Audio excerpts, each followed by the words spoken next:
welcome back to my channel. It is Eponine, aka Epi, and thank you so much for joining me today for another true crime video. Today's video is a solved case, and before I get into it, I do want to give my usual disclaimer that in doing these videos, I mean no disrespect or offense to anybody involved, none of the families or the victims themselves. This is all information that I have taken off of the internet and compiled into one video. That way people who are interested in this case can come to one location for a lot of information. So that being said, let's go ahead and jump into the case of Jennifer Pan.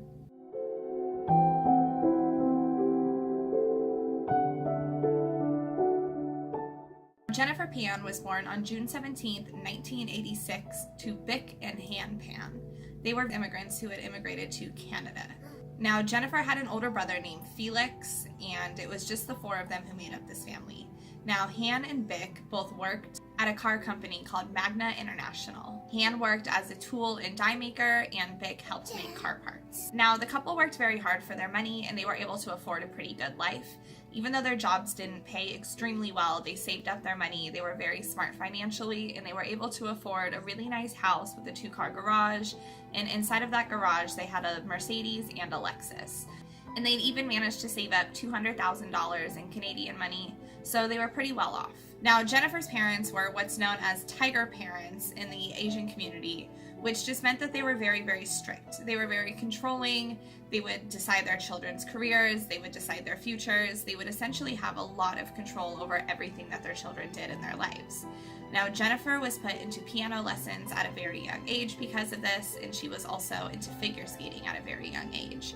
And she actually had hopes of becoming an Olympic figure skater until a knee injury happened, and it made that dream impossible. Along with them deciding all of their hobbies and their career choices, they also had very strict rules against dating. Jennifer was not allowed to have boyfriends because they thought that that would distract her from her academics, and academics were a huge focus for her family. So after failing to become the valedictorian in her junior high, Jennifer started to feel just really down, really frustrated. She felt like all of her hard work wasn't amounting to anything, and that her parents were going to be disappointed essentially no matter what she did. So at this point, her behavior started to get a little bit worse. She started to cut herself. She started to skip class. She started to get really bad grades. She started to forge her report card so that her parents would still think she was getting good grades. So not only was she getting bad grades, but she was lying about it to try to cover it up. And after she failed calculus in her senior year, her early admission to college actually got rescinded. So not only was she dealing with all of this other stress, but she was not going to get into college, and as she found out, her grades were so bad that she actually was not even set to graduate from high school. However, at this point, Jennifer decided to continue with the lie. So she pretended like she did graduate high school, and not only that, but she faked a whole college career. She bought the books, she bought the pens, she bought the backpack, she bought the school supplies. She talked to her parents about her classes and her exams and her classmates and her professors. She made the whole entire thing up. And it turns out at this time, instead of being at college, she was actually hanging out with her boyfriend, whose name was Daniel Wong. Now, as I mentioned earlier, Jennifer was not allowed to date, so this boyfriend thing was a big secret for her. Now, she had met Daniel Wong in high school, and at first their relationship was purely platonic. They were just friends. However, at a party one night, Jennifer had a really bad asthma attack, and this got her really, really scared. And Daniel was there to help kind of take care of her and to help calm her down. And at this point, that kind of bonded them together a little bit, and their relationship grew to more of a romantic one. And in order for Jennifer to spend more time with Daniel, she started telling her parents that in order to be closer to school, she was going to start staying with a friend for a couple nights a week. And eventually a couple nights a week turned into all week, and she was just home on the weekends. But she wasn't staying with a friend at all. She was staying with Daniel and his family. And they had actually lied to Daniel's parents about it, saying that Jennifer's parents were okay with it, when obviously they weren't, because they didn't even know about it. As part of her fake college career, Jennifer had a fake volunteer job, and she said that she was volunteering at a children's hospital nearby that had a really hard program to get into, and her parents were really proud of her. Originally, they wanted her to be a doctor, but eventually her father decided that she didn't have a strong enough stomach to be a doctor, so he wanted her to go into pharmacology school. Now, after a little bit, her parents started to get kind of suspicious because they noticed that Jennifer didn't have any scrubs. She didn't have any sort of work clothes at all. Not only that, but she didn't have a hospital badge, and there was just a lot of things that weren't adding up.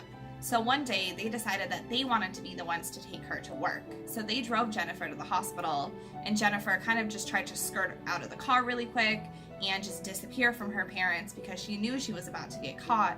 But her parents decided to go inside and investigate a little bit more, and at this point they discovered that Jennifer was not volunteering at this hospital and that she had been lying to them. So at this point, more and more lies started to come out. They found out she wasn't actually in college. They found out that she had a boyfriend, and things started to go downhill pretty quickly. At this point, she was ordered to stay at home all the time. She was not allowed to go anywhere except for a calculus class that she was taking to try to pass high school, her piano teaching lessons, and that essentially was it. And it was to the point where her parents were actually tracking the mileage on the car so they would know if she was going somewhere else. She was also strictly forbidden from seeing Danny Wong at this point in time, and her dad even said that as long as he was alive, she was not to see Danny Wong. And unfortunately for him, this put a lot of really bad ideas into Jennifer's head.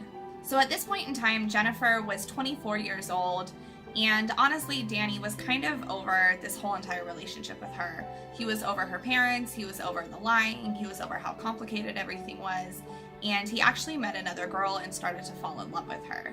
Now, for Jennifer, this was not okay, and she was desperate to get him back. So she actually made up a story that one day somebody broke into her house, this person had a police badge, and that's how they gained entry, and then a whole bunch of other people run into her house, and that she was gang raped by them, and that she got a bullet mailed to her house later, and she thought the bullet was from Danny's new girlfriend, and it was just a whole bunch of lies and a whole bunch of chaos. But somehow it worked, and she ended up getting Danny back, and the relationship resumed at this point in time. So in spring of 2010, Pan was in contact with someone named Andrew Montemayor, and I'm not sure if I'm pronouncing that last name, so I'm sorry if I did. So Montemayor introduced Jennifer Pan to somebody named Ricardo Duncan, who was a kid that she had gone to high school with, who often bragged about committing crimes. And at first he agreed that he would kill Jennifer's dad at work for $1,500, but eventually decided that he didn't want to be part of the job, so he backed out. So at this point, Pan and Wong started talking again, and they came up with a plan to have a hitman kill both of Jennifer's parents for $10,000.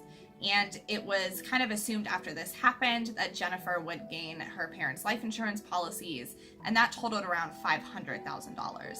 So with this money, Jennifer and Danny could be together, they could buy a house, they could get everything that they needed, and this kind of seemed like the solution to all of their problems. Not only would it eliminate Jennifer's parents, but it would also get them the money that they needed to start a future together. So this just seemed like a great plan to the two of them. So at this point, Pan connected with a man named Leonard Roy Crawford, who they refer to as Homeboy. Now at this point, Crawford contacted a man named Eric Sean Sniper Cardy, and he contacted a man named David Mavaganim, and I know that I'm not pronouncing that correctly, so I'm sorry. But all of them decided that they could work together and that they could get this job done. So on November 8th of 2010, Jennifer Pan said goodnight to her parents. She unlocked the front door. She went upstairs to her room. She called one of the hitman, and she flicked her lights off and on as a signal that it was time for this whole event to go down. She was signaling that this was go time. So at this point, all three men rushed into the house with their guns out. They had a gun to Jennifer's mom's head. They went upstairs where Jennifer's dad was in bed. They put a gun to his head, ordered him downstairs. And at this point, they took Jennifer upstairs and tied her to the railing of the balcony. Now, after they demanded money and they got some cash, and after they ransacked the house, it was time to do the deed that they were there to do. So at this point, they took Jennifer's parents downstairs into the basement. They put blankets over both of them, and they proceeded to shoot both of them multiple times. So at this point, they took all the cash from inside of the house and they left. So now Jennifer was upstairs by herself. Both of her parents were downstairs in the basement after just getting shot, and she decided it was time to call 911 and continue on the act. So she called 911 at this point to report that her parents had been shot, and she did a really, really good job playing the victim. She was very emotional on the call. She was crying on the call. She sounded genuinely scared on the call. What's your name? My name is Jennifer. Someone just broke in? Someone broke in and I heard shots like pops. I don't know what's happening. I'm tied upstairs. Does it sound like gunshots? I don't know what gunshot sounds like. I just heard a pop. And it seemed like she really was a victim in this crime. Now, all of a sudden, things went a little awry when towards the end of the 911 call, you could hear Jennifer's dad, Han, screaming and moaning in the background. I'm okay. My dad just went outside screaming. Do you think your mom is downstairs too? I don't hear her anymore. And he ran outside of the house to try to go get help. Please hurry. I don't know what's happening. Now, this was kind of the first red flag that things maybe were a little bit weird, because investigators figured if somebody's daughter was tied up upstairs and if a dad just saw his wife get shot, that he should be concerned enough to go upstairs and check on the daughter. But he didn't, and he just ran outside of the house instead. Not only that, but when she went in for her initial investigation, the police just started to think that some things were a little bit weird. They knew about Jennifer's history of lying about multiple things. You admittedly lied. You've lied to your parents, right? About going to school. You've lied to Daniel about being raped and about receiving a bullet.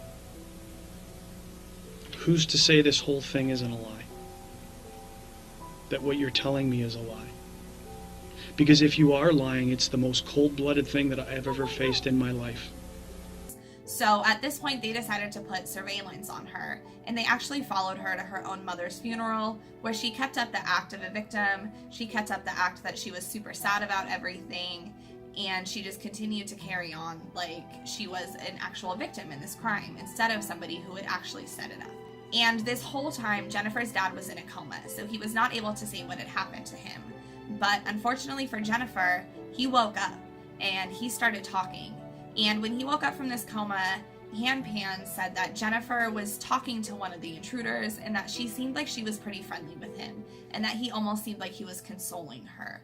So this to police, along with her other lies and along with the fact that she'd seemed a little suspicious during prior interrogations, was enough to arrest her. So Jennifer Pan was arrested on November 22nd of 2010. At first, she tried stating that it was just a robbery.